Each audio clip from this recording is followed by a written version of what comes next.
What's going on, guys? Coming to you today from Bowling Green, Kentucky. I'm at the National Corvette Museum. I've been here all week. I came down here for a training class with Holley EFI to learn as much as I could about the Terminator, Dominator, ECM, tuning software, tuning capabilities, stuff like that. Because as you know, with my build, that's the ECM that I ended up going with. And I believe it's ECM that I'm going to stick with. Got a truck driving by. And that's the ECM that I'm going to stay with because I really like the Holley products. You might have a different opinion about what a better ECM might be, but it's what I've chosen to go with for my build. And I think that I will have good success with the Holley EFI product. However, there's really nothing to share with you guys from that training. It was cool training. I learned a lot of stuff. But what I did want to do was, we're coming back today. I'm going to go through the Corvette Museum, and I'm going to give you guys my top 5 cars that I find in the Corvette Museum that I think are interesting for whatever reason, and share them with you guys. So thanks for tuning in. Let's go ahead, hop inside, and get to looking at some cool cars. All right, so this is the first one I've chosen because this car is absolutely incredible and the story behind it.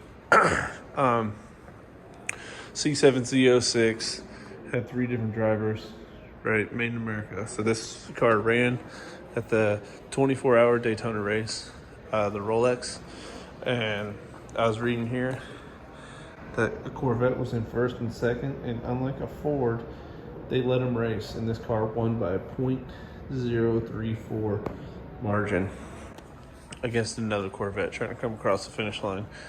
And here it sits, dirty as it was when it was on the track. And it's just absolutely incredible to see. But what I like the most about it is when we look at the engine over here. So this is Replica Engine. The engine for that car is actually still in the car. This is donated by General Motors. Look at the size of the breather with individual ports. It's probably like a -20, -24 breather.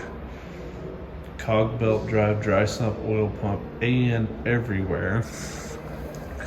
Individual throttle bodies, so these are actually the throttle bodies from that side, and these ones run over to that side. Huge manifold, shaft mount rockers, ARP hardware, and guys, this is how General Motors made it. So it's really cool to see an engine from a manufacturer loaded with race parts go in a car that won. So wanted to share that one with you.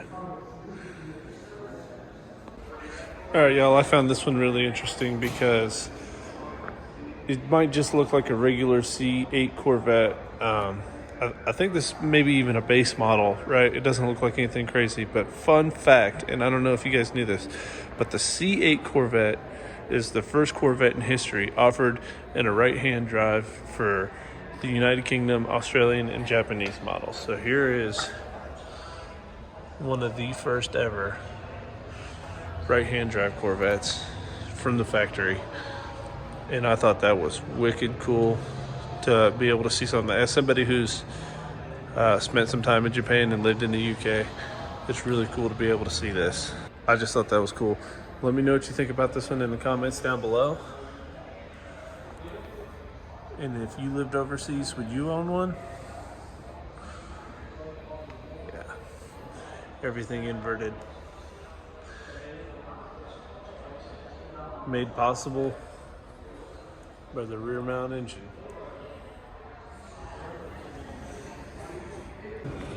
All right, guys, another Corvette that I thought was really cool is this C6 Corvette here with the LS9 Supercharged. Carbon fiber roof going on here, and this is one of 8 Corvettes that fell in the sinkhole. As you can see, some of the damaged Corvettes around here when the sinkhole happened here at the Corvette Museum. This is one of only 3 Corvettes that was ever restored from the sinkhole. The 1 millionth Corvette, that nice old first generation Corvette back there, and then this Corvette here. What makes this car even more unique, in my opinion, is it is sister VINed to the Corvette that ran the Nürburgring. And it was given on loan here by General Motors to the Corvette Museum, and luckily when it fell in, it sort of landed on top and didn't need much to restore it. Now, I remember this car from back in 2017, I think, when it came to LS Fest here in 2017, and the car was still sitting here in the condition from when it fell in the ground, and it was still a little damaged. And I remember on that thing right there, they used to have a sign that says "still faster than a Mustang." So I've seen this Corvette before, quite a few years ago. It's really cool to see it restored. It's really cool that his sister vended the car that set the record at the Nürburgring. And I mean, it's just a beautiful ZR1, and it's a survivor, honestly. When you look around at all the cars around it, what could have happened to this car? So I thought that was cool, and I wanted to share that one with you. All right, another Corvette I wanted to highlight was this 1989 Corvette.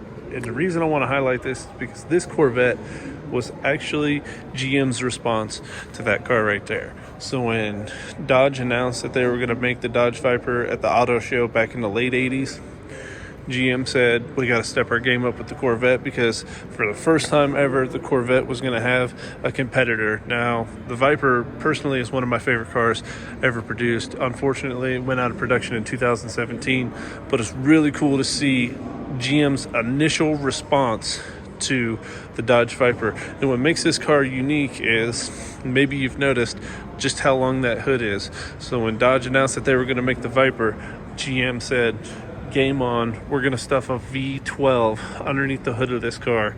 And this engine actually produced 680 foot-pound of torque, and I believe it made about 680 horsepower as well. And it's known as the ZR12. Now, I don't know of very many of these that are flying around. Actually, this is the first one I've ever seen. But when we take a look at the engine, man, that is freaking cool response. And even as much as I like the Dodge Viper, this right here would have been awesome to see all over the roads. I wish they made so many more of them. Just a freaking cool car to see. ZR12, 1989, Chevy's clap back to the Dodge Viper. All right, and last but not least, I want to highlight this one right here. So this is actually a C6 Corvette chassis that was lengthened, and a Impala body that was shortened and completely designed by Chip Foose. All of this is on a C6 Corvette chassis, brand new. When they did the build, bought a brand new Corvette, chopped it up, and you guys have probably seen this car before. Very famous car, built by Chip Foose himself. Every detail on this car has been thought of. Door panels, frame, wheels, engine. Oh, bop around this right here. That quest for perfection takes a long time. Wish I could get a little closer to it, but by the time we're done with it, see the Corvette steering wheel, dash, shifter, all the stuff. Super nice, super clean. It's an LS3, and the idea behind this car essentially was, if in the mid-60s, 65 era, GM decided to make the Corvette a muscle car, what would it have looked like? And I absolutely think this came out great. And this is probably one of my favorite ones. All right, guys, so every Corvette here has a story. There's a lot of older Corvettes that were absolutely gorgeous that I just didn't film or anything, because I just wanted to give you what I thought my top 5 were. You know, there's a bunch of cool concept cars. There's a bunch of cool old cars. There's all kinds of great stuff here. If you ever get a chance, check out the Corvette Museum. I know that my top 5 are going to differ from almost everybody else's top 5, but I picked my top 5 for a reason. I like to build cars. I like to race cars. I like unique cars.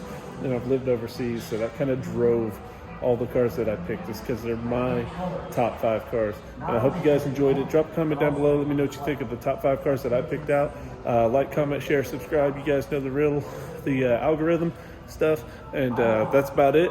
Thanks for tuning in with me while I walk through the Corvette Museum, and I'll catch you guys in